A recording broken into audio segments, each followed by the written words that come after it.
Okay, Gary. So, why don't you tell me about that first time you went to the art class in prison and why you went there?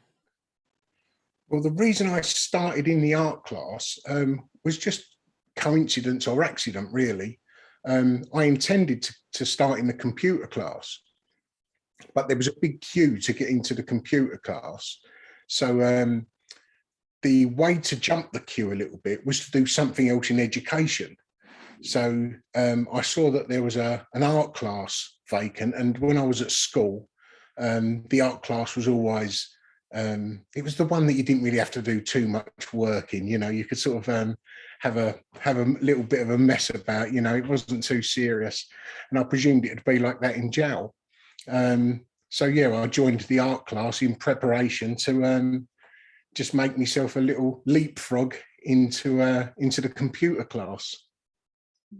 And was it just normal sort of like sketching exercises, asking you to do that kind of thing? Yeah, well, there was a structure within there before you had to start the actual course, which was a GMVQ, um, and the teacher just gave us a. It looked like a colouring in book. You know, it was a ball in a wooden. It was meant to be a wooden ball in a wooden bowl, with light coming from one side, and we just had to pretty much shade it in to give the tutor some idea of how observant we are. I mean, I didn't understand that at the time. He just said, sort of copy that, copy the image next to it, you know. And of course, you know, I'd never drawn before, so mine was awful, you know. But he showed me where I'd gone wrong. And when I'd done it again, even though I didn't have to do it again, I sort of wanted to try and do it a bit better. But I had no interest in art before I walked into this art class, you know. But yeah, so I'd done it again, doing the few things that the tutor told me, and then all of a sudden it did look 3D. I mean, it didn't look exactly like the image I was trying to draw, but it did have this 3D element, and I thought, oh, I've done that. You know, I had a little bit of pride that I've tried something that I knew I was no good at, but yeah, but it worked. No, I always felt slightly cheated by my school because later meeting, artist friends, and they would show you, easy ways to make drawing look half decent. I thought I've been completely conned all this time. Well, that's what I say to people now. I mean, you know, like after that, I'd done a portrait that was supposed to be, I think it was supposed to be a 2 hour project. And I'd done it over the entire weekend, you know, and it looked, I, I'm not being big headed, you know, but it looked like the person I was trying to draw, you know. And and it was just through these little knacks that the tutor was telling me. And when I look back, it's like anything, you know, if I give you a trowel and a bucket of cement and a brick, you know, you're not going to be able to make a brick wall because you've never made a brick wall until I say to you, you know, this is the easy way to do that. This is what you've got to do, you know, until you know these little knacks and little techniques. They're the things that make it easier because, you know, a lot of people say, oh, you must have been born with that creativity, and I don't believe that.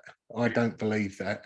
I mean, some people I've got to say though, some people I've met, you know, you show them all the easy ways around it, and they still can't get it. But then that's just life, isn't it? You know, I can't do ballet dancing. Out of everything. So that got you interested in art.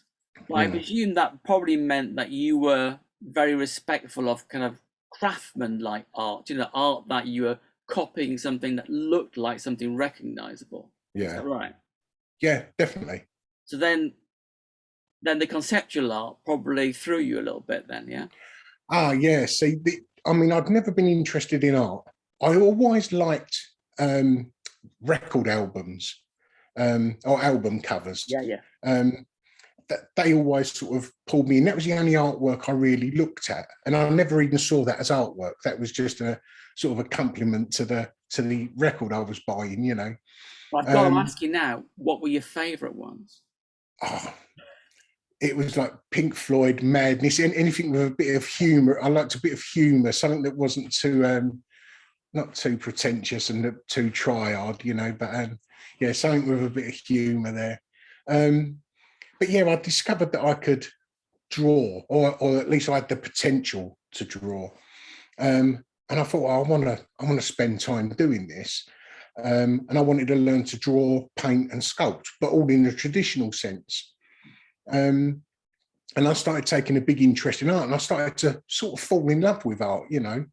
And then one of the tutors brought in the Sensations catalogue, which was a controversial exhibition in, I think it was 96, around about that time. And it was the big one with Damien Hirst and Sarah Lucas, Tracy Emin, and all of the YBAs, the Young British Artists. So the tutors showed me, and I was like, oh my God, anyone can do this. Anyone can do this. So I just thought it wasn't proper art. It was easy art. I didn't understand. They said it was conceptual. It was more to do with the idea rather than the artwork.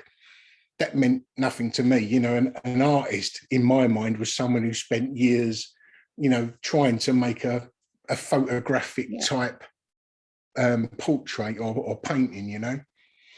And in it was a picture of a colander, an upside down colander, with nuts and bolts through each of the holes by an artist called Mona Hatoum. And I think you've got the image there. Well, in a second. It'll just, the wonders of technology will take a few seconds. But there it is, and I should be able to do that.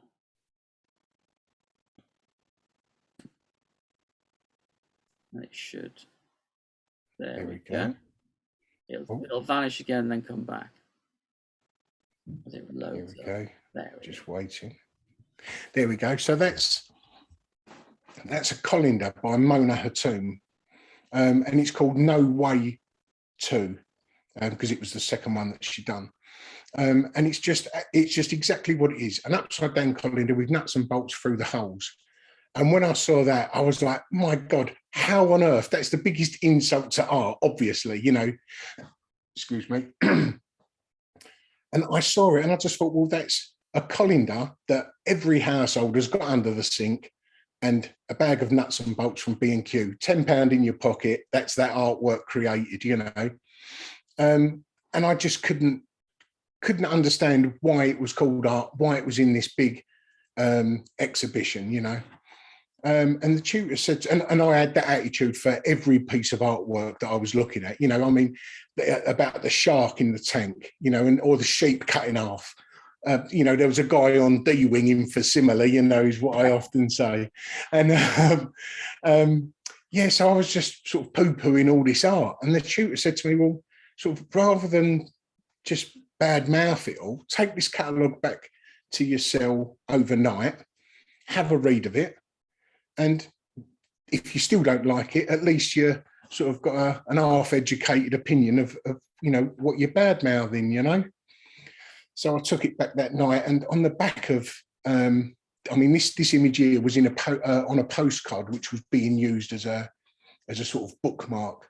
But on the back was just a short explanation about this artwork, and it said that Mona Hatoum was, I think she was Palestinian living in Lebanon, or Lebanese living in Palestine. I can never remember which one it was, but she'd come to the UK to go to art school, and there was a change of regime at home, and she wasn't allowed back. And this represented a big dome over her homeland, and the nuts and bolts was blocking the entrances and exits home. And possibly because where I was and the situation I was in, it sort of resonated with me, you know. And I was like, my God, how can someone say all of that with just a bloody colander from under your sink and a bag of nuts and bolts? It's a trip to B&Q. And she said all of that. And that sort of unlocked this conceptual art key, you know. And then when I'm going back through this catalogue and I'm looking at the Myra Hindley that, you know, the nation hated because of the subject matter, I'm reading a little bit of text about that. And I was like, oh, I get it. And like Tracy Emin, she had a tent with all of these names of everyone she's ever slept with. And, I've read the information about that. And I was like, my God, and it just, I just saw the value in these objects, that they did become art pretty much in front of my eyes, And overnight, I can say that I genuinely fell in love with conceptual art, and that's what I wanted to make. But the trouble was, I didn't understand it. I understand it. I understood the foundations of it, but I didn't know how to create it. So I went in the library, and I mean, there was a few books on the French and Italian masters, and they had sort of pages ripped out and sort of made into cigarette roaches, but there was nothing. So a bit of sort of prisoner ingenuity. In the back of this catalogue, in the Sensations catalogue, there was a list of the galleries that represented all of the artists that featured. So I thought, well, it's worth a try. So I wrote to 32 of the artists who was in this catalogue, just saying that I'm doing an art course. I've just discovered conceptual art. All I know is the Sensations catalogue. Could you please send me some information on your work, career, your life as an artist, anything that you have that you think might help me? And I was in for drugs, so I put a little bit at the bottom saying, if it's of any consolation, my offence was neither violent or sexual. Not that they knew, I could have been anyone writing to them, but I thought I'd write to everyone, and it's like sort of fishing with a net rather than a rod. So I hoped if I sort of cast out to all 32 artists, one of them might have a little bit of compassion, or might have known someone who was in jail and, sort of had that little connection and send me something, It was pretty much a begging letter to who are now the A-listers of the art world, the likes of, as I said, Sarah Lucas, Tracy Emin, Marcus Harvey, Gavin Turk, these massive names. But I should say, at the time, I didn't know how big they were, because all I knew was Damien Hirst because of the shark, Tracy Emin because she was getting controversy in the papers about the tent, and Marcus Harvey because of the Myra Hindley painting. Everyone else was just a name to me, So I figured I hoped I'd get at least one. And then about a fortnight later, I had a parcel turn up from Sarah Lucas and her boyfriend at the time, Angus Fairhurst, and it was just that little bit of acknowledgement from a stranger. It really did give me a little bit of value. It made me just a little bit of importance. And yes, I've sort of read everything that they sent me, and replied back. The next day, I got one from an artist called Gavin Turk, who's one of the country's biggest artists. And then after that, it was just a bloody snowball.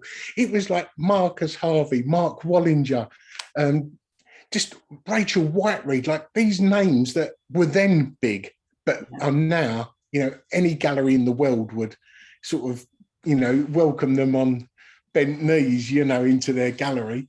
And these were all writing to this bloody stranger in prison.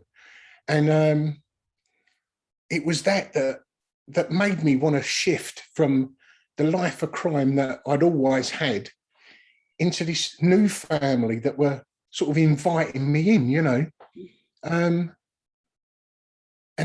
so it made me want to shift from one life to another, as well as pique my interest in this conceptual art, So, is it the next image? Is that your first piece?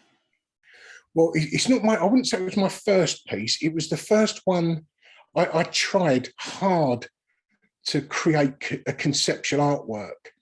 And some of them were successful-ish. They sort of worked with a bit of explanation. And then I discovered that the title of an artwork in conceptual art is a very good bridge between the viewer and the artist.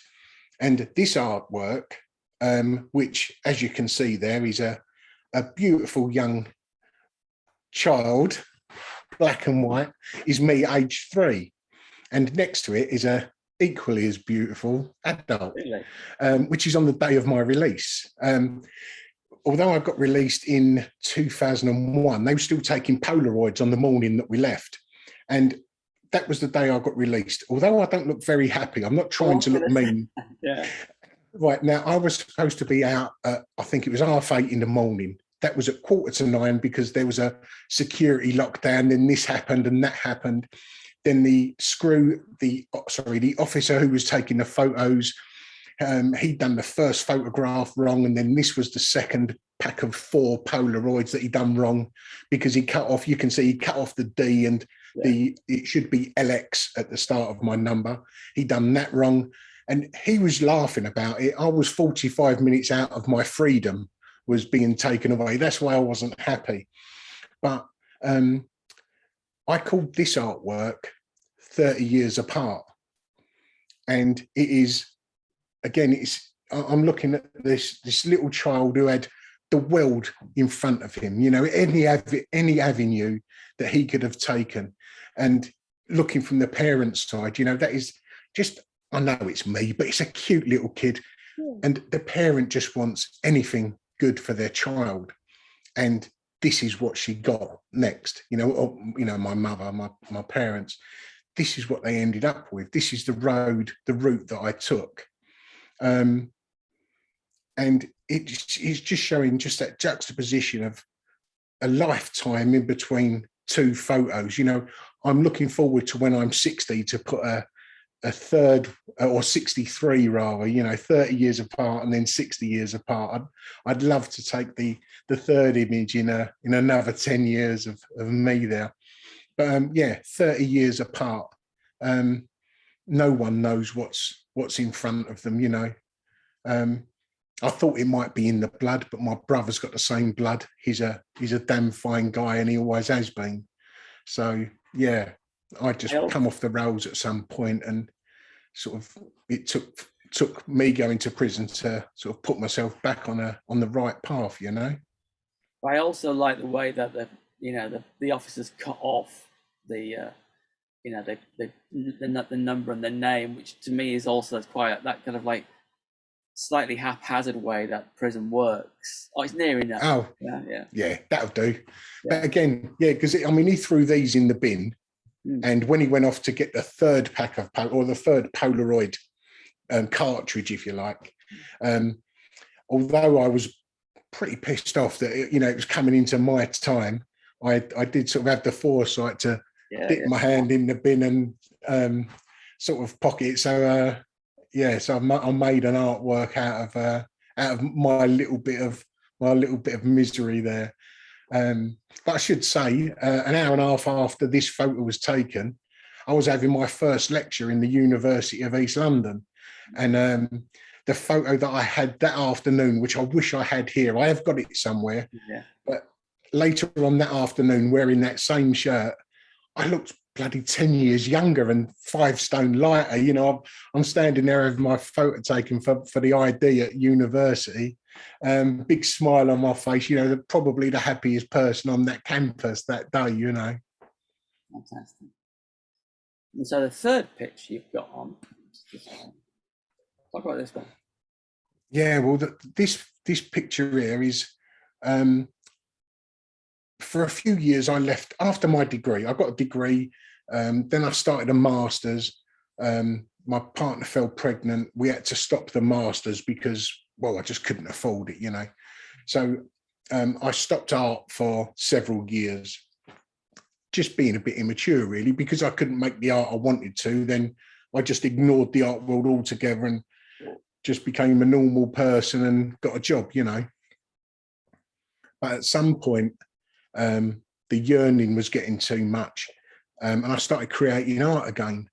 And it got to a point after creating quite a bit of artwork, doing a few exhibitions, it got to a point where I was able to leave the job that I was in. Um, but at the point, I wanted to try and create something that showed time, because I was feeling that, especially seeing my children as well, and a lot of the sort of younger people of society, that I felt like they wasn't um, paying enough attention and respect to time itself. And I know Stephen may be able to sort of agree with me here. When you're in jail and you've got all of this time around you, you do sort of respect it, you know. Um, and seeing my children like looking at their phone, listening to a song and just swiping after 5 or 7 seconds of listening to a song they don't know. And you know, it was sort of doing my head in. And I was saying, like, just watch the film, watch the first half an hour of a film rather than the first 2 minutes. Listen to the first half of the song. There might be something beautiful that you're about to miss. Um, and yeah, that's what I thought that all of society was doing. Um, and I wanted to try and show something that just created and showed time. And I come up with the idea of making a padlock, or should I say, a padlock and a barb for two different reasons. And if you go to the next image, David, please, the number 4, Yeah. you can see that. Oh, look at me pointing. You can see there that these. You can see that this whole image is made up of tally marks, like that a prisoner would mark on the wall to sort of log each passing day. So I wanted this padlock, which I saw as a problem or a situation that was unresolved, that we're trying to sort of pick the lock of time.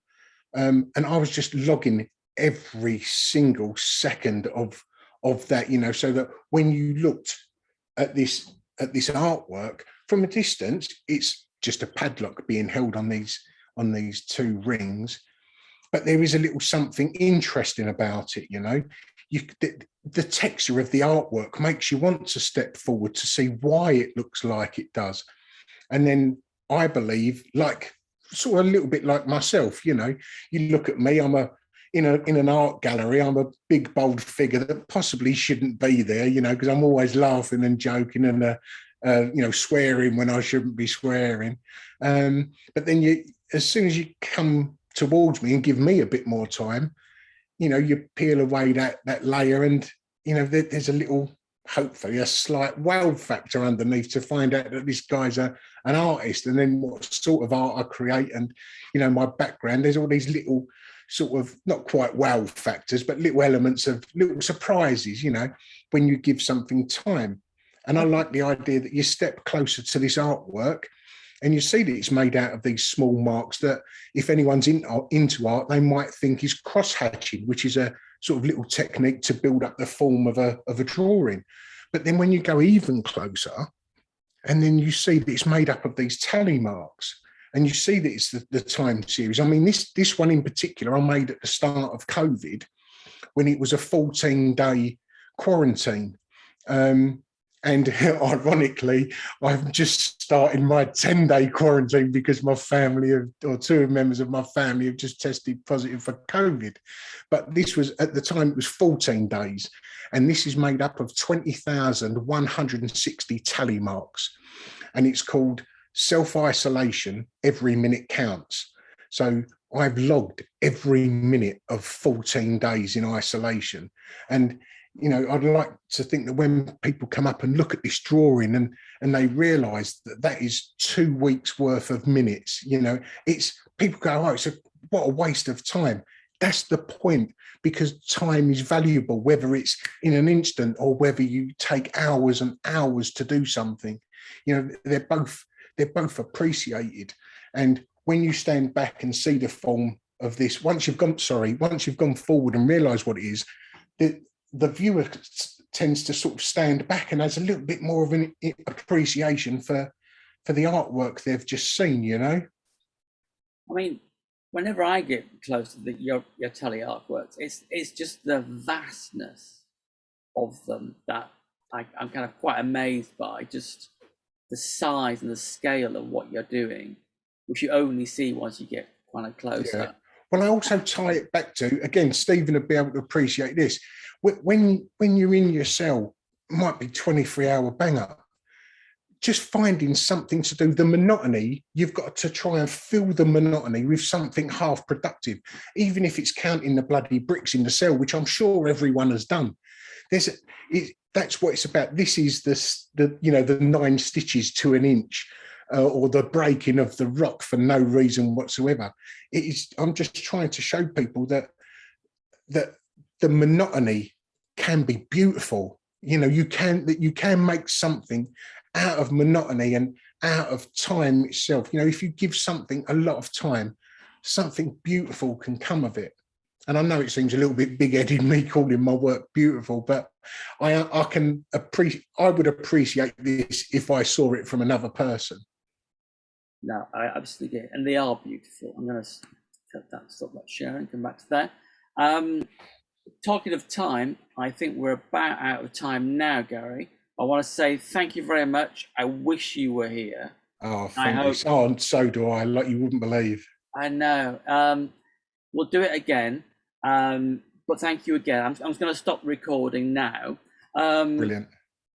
Actually, no, one thing is, if you had the ability, I mean, you can't take away prisons, but if you could do one thing with the art in prisons, what would that thing be if you could do something?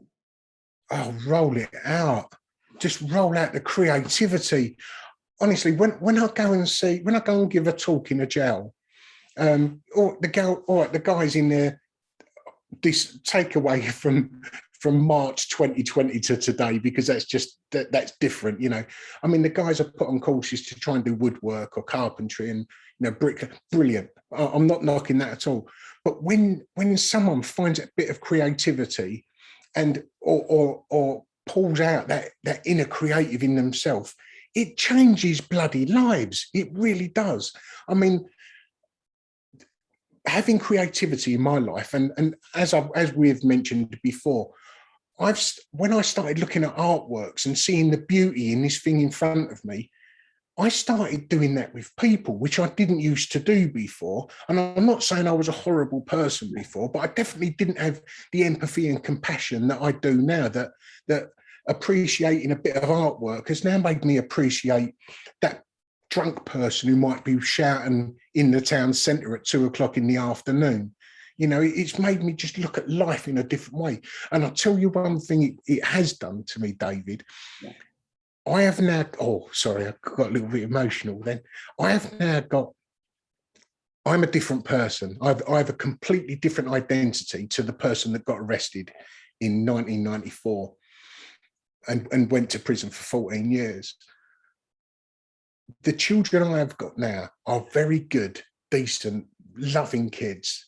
They're not the children that I would have had if I hadn't gone to prison and discovered art. Because, as I say, it's made me a different person.